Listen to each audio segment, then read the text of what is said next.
আপনারা ইতিমধ্যেই জানেন যে মহামান্য রাষ্ট্রপতিকে সরিয়ে দেবে ষড়যন্ত্রকারীরা। এমন পরিকল্পনা ইতিমধ্যে প্রকাশ্যে এসেছে, প্রকাশ করেছে। মহামান্য রাষ্ট্রপতিকে সরিয়ে দিয়ে কাকে রাষ্ট্রপতি বানানো হবে সেই পরিকল্পনাকারীরা ইতিমধ্যে প্রকাশ করেছে। ডক্টর ইউনূস রাষ্ট্রপতি হবেন কিংবা বেগম খালেদা জিয়া রাষ্ট্রপতি হবেন। এই রাষ্ট্রপতি হবেন তাদেরকে কিভাবে হওয়ানো যাবে? কারণ বর্তমান রাষ্ট্রপতিকে অপসারণ করবার সাংবিধানিক সকল পন্থা, সকল দরজা বন্ধ। সাংবিধানিক পদ যখন বন্ধ, তখন অসাংবিধানিক উপায়ে মহামান্য রাষ্ট্রপতিকে অপসারণ করবার একটা প্রচেষ্টা পরিলক্ষিত নিয়েছে এরা। সেটি কেমন? সহিংসতার পথ। আরেকটি মেটিকুলাস ডিজাইনের মাধ্যমে এই রাষ্ট্রপতিকে অপসারণ করা হবে এবং রাষ্ট্রপতিকে অপসারণ করে প্রধানমন্ত্রী শেখ হাসিনাকে নিরাপদে ভারতে রেখে আসা হয়েছে। মহামান্য রাষ্ট্রপতিকে হয়তো সেটিও হবে না, তাকে অ্যারেস্ট করা হতে পারে কিংবা তাকে হত্যা করা হতে পারে, এমনটাও হতে পারে। এই পরিকল্পনা নিয়ে এগুচ্ছে। গোপন সূত্রের বরাত দিয়ে জানা যাচ্ছে যে 3 জুলাই অর্থাৎ আগামীকাল 2025 তারিখে বঙ্গভবন অভিমুখে একটি পদযাত্রা করার চূড়ান্ত প্রস্তুতি নিচ্ছে। এই পদক্ষেপ কেবল প্রতীকী নয়, বরং রাষ্ট্রপতির পদত্যাগ দাবি ও বঙ্গভবনের নিয়ন্ত্রণ নিতে চাওয়ার উচ্চাভিলাষী পরিকল্পনার অংশ। সূত্র জানিয়েছে, এই কর্মসূচিতে অংশ নিতে ইতোমধ্যে 1000 জনের বেশি লোককে ভাড়া করা হয়েছে, যাদের অনেকেই আগেও রাজনৈতিক মারামারি এবং সহিংসতায় জড়িত ছিল। পরিকল্পিত পদযাত্রায় ককটেল, হ্যান্ডমেড বিস্ফোরক ও ধারালো অস্ত্র ব্যবহারের প্রস্তুতি চলছে। এসব বিস্ফোরক ঢাকার আশপাশে গোপনে তৈরি করা হচ্ছে, যার ছবি ও স্থান ইতিমধ্যেই গোয়েন্দারা শনাক্ত করেছে। পরিকল্পনা অনুযায়ী নারীরা সামনে থেকে শুধু স্লোগান দেবে ও নিরাপত্তা বাহিনীকে সামলাবে। তাদের দিয়ে পুলিশ বা সেনাবাহিনীর মনোযোগ সরিয়ে রাখা হবে, যাতে পিছন দিক থেকে ছেলেরা ককটেল ছুড়ে হামলা চালাতে পারে। সংগঠকরা চায় নারীরা এতে অংশ নেক। তারা পরিকল্পনা করছে নারীরা শুধু সামনে থাকবে, কিন্তু আসল সংঘর্ষে থাকবে না। অন্তত 3টি গোপন বৈঠক অনুষ্ঠিত হয়েছে। বৈঠকে সংঘর্ষের দৃশ্য কিভাবে তৈরি করা যায় সে পরিকল্পনা ছিল মূল আলোচ্য। পরিকল্পনা অনুযায়ী পদযাত্রার এক পর্যায়ে নিজেদের মধ্যে ককটেল বিস্ফোরণ ঘটিয়ে তা নিরাপত্তা বাহিনীর দোষী হয়েছে বলে উপস্থাপন করা হবে। এতে জনগণের সহানুভূতি অর্জনের পাশাপাশি আন্তর্জাতিক প্রতিক্রিয়া উস্কে দেওয়ার পরিকল্পনা রয়েছে। উল্লেখযোগ্যভাবে সংঘর্ষের মূল লক্ষ্য হবে ভাড়া করা লোকজন, যারা সাধারণ পোশাকে থাকবে এবং পরবর্তীতে আহত বা নিহত হলে সেটিকে গণদমন হিসেবে প্রচার করা হবে। প্রতিটি অংশগ্রহণকারীর জন্য ভাড়া নির্ধারিত হয়েছে 1350 থেকে 1500 টাকা। যে 1000 জনকে ভাড়া করা হয়েছে তাদের পারিশ্রমিক নির্ধারণ করা হয়েছে 1350 থেকে 1500 টাকা, যাকে যেভাবে ম্যানেজ করা যায়। মোহাম্মদপুরের বিহারি ক্যাম্পের কিশোরগঞ্জ নেতার সাথে যোগাযোগ করা হয়েছে, তারা কিভাবে অংশগ্রহণ করবে সেই বিষয়ে।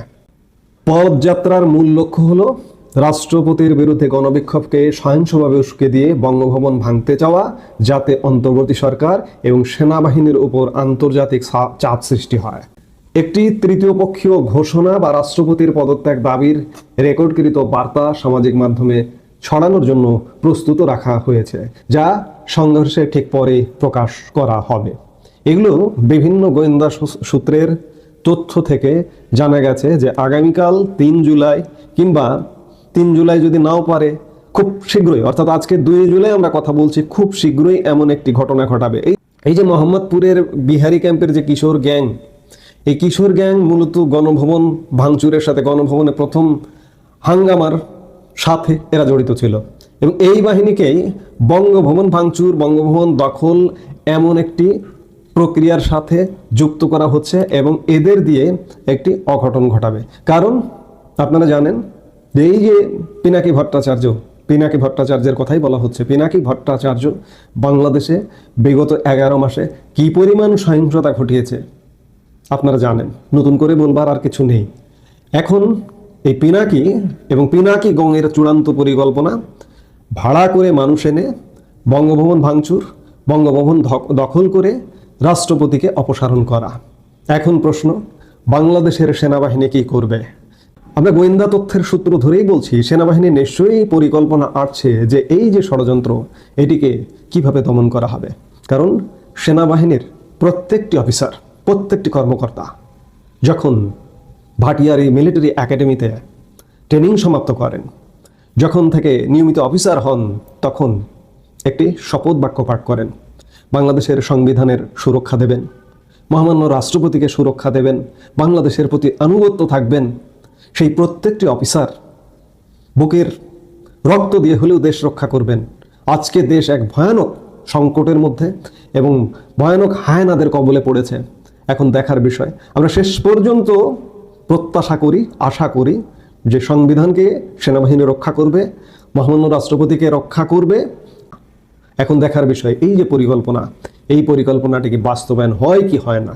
এটি যদি হয়, বাংলাদেশ অনেকখানি শেষ হয়ে গেছে, চূড়ান্ত বিচারে বাংলাদেশের পতন হয়ে যাবে। আমরা বিশ্বাস করতে চাই সেনাবাহিনী এই ঘটনা ঘটতে দেবে না। দর্শক, দেশ জুড়ে নানা আয়োজনে জুলাই অভ্যুত্থানের বর্ষপূর্তি পালন করা হচ্ছে। সেই বর্ষপূর্তি যখন পালন করা হচ্ছে, তখন একটা প্রশ্ন সামনে আসছে যে জুলাইয়ের যে অঙ্গীকার, জুলাই আন্দোলনের যে মেসেজ, যে অঙ্গীকার, যে প্রত্যাশা, সেই প্রত্যাশা কি গত 11 মাসে আমাদের পূরণ হয়েছে কিনা, নাকি আমরা চরম হতাশার সাগরে পড়ে গেছি। সাম্প্রতিক সময়ে নির্বাচন কবে হবে না হবে সেটা নিয়ে বিস্তর আলোচনা হচ্ছে। কারণ বস্তুতপক্ষে এই সরকারকে সর্বক্ষেত্রে যখন আমরা দেখছি ব্যর্থ হচ্ছে, তখন নির্বাচনের মাধ্যমে একটি রাজনৈতিক গণতান্ত্রিক সরকারের বিকল্প নেই বলেই ভাবছেন বিশ্লেষকরা, রাজনৈতিক ব্যক্তিরা। সেই কারণেই নির্বাচন কবে হবে না হবে সেটা নিয়ে সব থেকে বেশি আলোচনা হচ্ছে। আমরা গত বৃহস্পতিবারে দেখেছি প্রধান উপদেষ্টার সঙ্গে প্রধান নির্বাচন কমিশনারের একটি বৈঠক হলো যমুনাতে। সেই বৈঠক সম্পর্কে সরকার পুরো জাতিকে এক ধরনের ধোঁয়াশায় রেখেছিল। সেই বৈঠকে কি হলো না হলো সেই ব্যাপারে সরকার কোনো ধরনের কোনো পদক্ষেপ ঘোষণা করেনি কিংবা কোনো কথাই বলেনি। শুধু বৈঠক হয়েছে এটুকু তথ্যই গণমাধ্যমকে তারা জানিয়েছিল।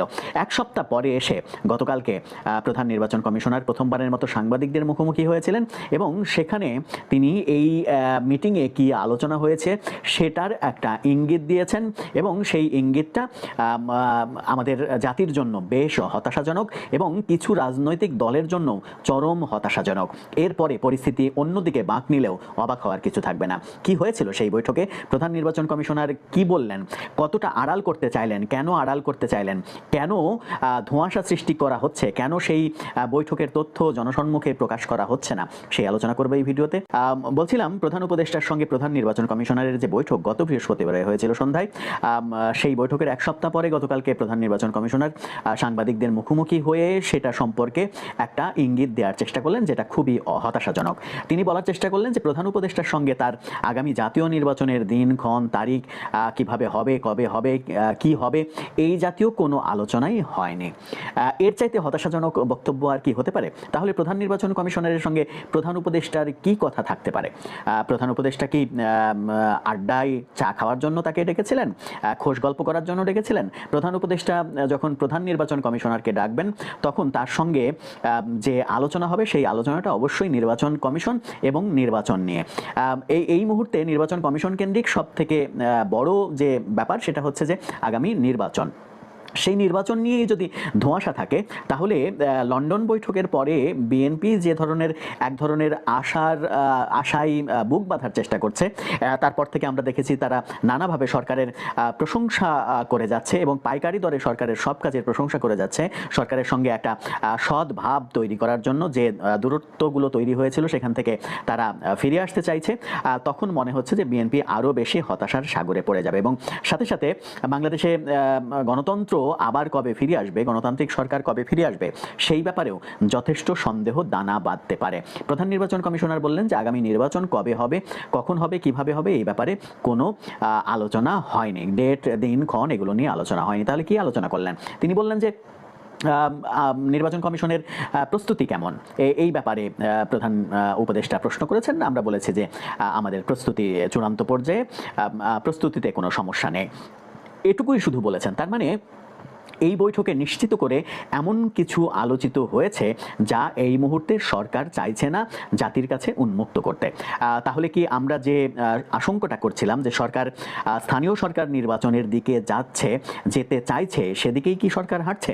আবার আমরা দেখলাম যে একদিন আগেই যুক্তরাষ্ট্রের পররাষ্ট্রমন্ত্রী যখন প্রধান উপদেষ্টাকে ফোন দিয়েছিলেন, সে গণমাধ্যম যেটা জানাচ্ছে, প্রথম আলো এই তথ্যটা নিশ্চিত করছে যে প্রধান উপদেষ্টা যুক্তরাষ্ট্রের পররাষ্ট্রমন্ত্রীকে বলেছেন যে 26-এর প্রথমার্ধে নির্বাচন হতে পারে, নির্বাচনে যেতে পারে বাংলাদেশ, এরকম তথ্য তিনি জানিয়েছেন। যদি সেটাই জানিয়ে থাকেন, সেটা যদি মনের কথাই হয়ে থাকে, তাহলে প্রধান নির্বাচন কমিশনের সঙ্গে তো এই আলোচনাটাই হওয়ার কথা এবং নির্বাচন কমিশন থেকে একটা স্পষ্ট ধারণা দেওয়ার কথা যে নির্বাচন এই সময়ে অনুষ্ঠিত হবে, অমুক মাস নাগাদ তফসিল ঘোষণা করা হবে এবং এইভাবে নির্বাচন হবে। সেই ব্যাপারে তিনি কিছুই বললেন না, ধোঁয়াশা সৃষ্টি করলেন। এটা কি বিশ্বাসযোগ্য যে প্রধান উপদেষ্টার সঙ্গে প্রধান নির্বাচন কমিশনারের এত ঘটা করে মিটিং হলো, সেই মিটিংয়ে আগামী নির্বাচন কবে হবে, কিভাবে হবে, সেই ব্যাপারে কোনো আলোচনা হয়নি? অবিশ্বাস্য এবং এটা ডাহা মিথ্যা কথা। এটা যে মিথ্যা কথা, এটা বোঝার জন্য কিংবা প্রমাণ করার জন্য আপনাকে জ্যোতিষী হওয়ার প্রয়োজন নেই। এটা একেবারে ডাহা মিথ্যা কথা। তাদের মধ্যে আলোচনা হয়েছে, সম্ভবত আলোচনাটা এখন সরকার সামনে নিয়ে আসতে চাচ্ছে না। তাহলে কি নির্বাচন পিছিয়ে দেওয়ার আলোচনা হয়েছে? নির্বাচনের কথা সরকার ভাবছেই না, জাতীয় নির্বাচনের কথা সরকার ভাবছেই না। সরকার মাঝখান থেকে যে স্থানীয় সরকার নির্বাচন এবং সিটি কর্পোরেশনের 12টা সিটি কর্পোরেশনের নির্বাচনের কথা উঠছিল, সেগুলোর পথেই হাঁটছে, সেইভাবেই হাঁটছে। দেশের রাজনৈতিক দলগুলো যেভাবে কথা বলছিল সরকারের সঙ্গে, সেই ব্যাপারে সরকার কি নির্দিষ্ট একটা দুইটা রাজনৈতিক দলকে প্রেফারেন্স দিয়ে সামনে এগোচ্ছে?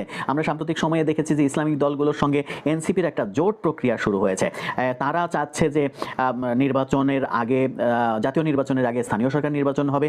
তারা চাচ্ছে আনুপাতিক হারে নির্বাচন, সংখ্যানুপাতিক যে পদ্ধতি, সেই পদ্ধতিতে নির্বাচন হবে। তার মানে হচ্ছে যে সরকার এগুলোতেই বেশি মনোযোগ দিচ্ছে, এগুলোর দিকেই বেশি প্রাধান্য দিচ্ছে এবং সেইভাবেই এগোচ্ছে, সেই পথেই এগোচ্ছে, স্থানীয় সরকারের দিকেই শেষ পর্যন্ত সরকার এগোচ্ছে। তাহলে বিএনপি যে লন্ডন বৈঠকের পরে আশার আলো দেখছিল যে তারা এক ধরনের সফলতা পেয়েছে এবং সেই সফলতার ফলে সরকারের গুণগান।